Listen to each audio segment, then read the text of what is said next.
Vêtues de noir en signe de douleur face à une jeunesse de plus en plus exposée à la drogue, les femmes des Kona envahissent les rues. Pancarte en main, elles lancent un cri d'alarme. À travers cette marche pacifique, elles disent refuser de voir leurs enfants sombrer dans les substances psychotropes. Nous voulons protéger nos enfants et demander à chacun de s'engager pour mettre fin à ce fléau qui détruit notre communauté. Pour plusieurs familles, les conséquences sont déjà visibles. Certaines dénoncent des enfants devenus dépendants, prêts à vendre même leurs propres vêtements pour se procurer des produits psychoactifs. Nos enfants n'ont plus les habits dans les maisons parce qu'ils les vendent pour acheter la drogue.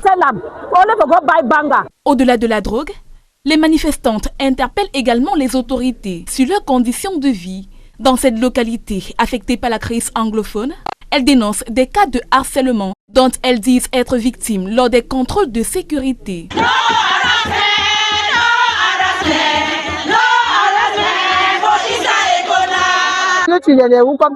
Nous demandons aux forces de l'ordre de mettre fin au harcèlement. Nous souffrons déjà de l'insécurité. Même mobilisation à Kumba, où les membres de l'association des femmes catholiques de la cathédrale Sacré-Cœur de Fiango ont elles aussi marché contre la drogue et les autres fléaux sociaux.